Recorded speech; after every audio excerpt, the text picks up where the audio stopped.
Sanusha, thanks so much for your time. We appreciate it. Let's start first with Baleka Mbete, 14 years as Speaker of Parliament.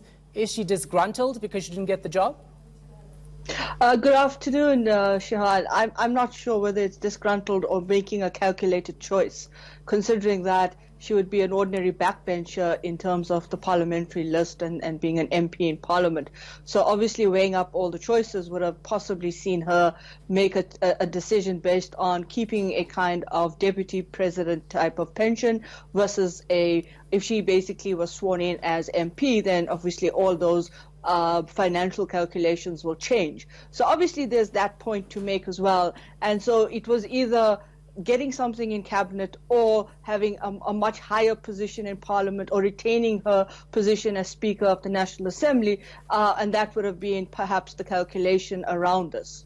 Yeah, at the 11th hour, though, so that calculation is something many would have thought she would have worked on before actually this meeting that happened yesterday with the ANC in Cape Town. Perhaps the idea was that there were rumors around this. I mean, we can't ignore the fact that there were rumors circulating around that whether she'll be given a position in the cabinet, would she stay on in terms of being an ordinary MP, and what were the implications. And I think perhaps there may have been indications to her and perhaps others just looking at the NEC meeting in Parliament, in Cape Town this week, and then of course those indications. But obviously, what it does say, the signal to me it suggests is how uncertain it is even for people within the ANC themselves, not knowing where their future lies. And this 11th hour decision kind of gives me that sense of how messy it may be in Luthuli House and within the party itself right now in terms of whether I'm staying or I'm going. Yeah, talking about a mess, let's talk about Malusi Gigaba. Many would say good riddance.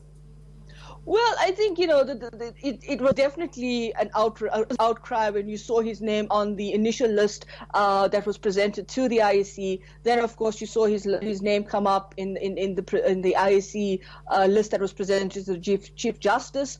But then in itself, I think, the question here also remains is how much of this was him going willingly or whether there was another calculation made about him being told in a polite way, I don't think you're going to make it on this. You've got to make a choice. You've got to make a decision. Perhaps you're too much of a risk for us.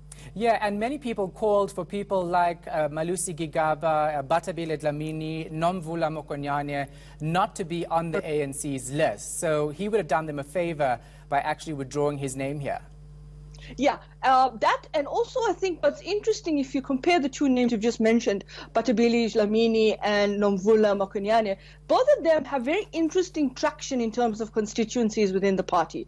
And so that would also be a factor to think about in terms of what kind of traction perhaps Malusi has in the context of the party. So we see Nomvula given the position as chair of the chairperson, and of course we don't know what's going to be the fate of Batabile Dlamini right now. So obviously that's she at this point it seems that she'll be sworn in as MP.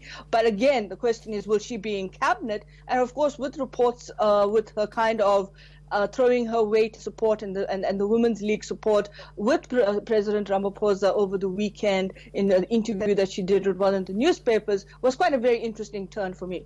Yeah, all right. Thank you so much for your insight and analysis. We do appreciate it. Sanusha Naidu in Cape Town.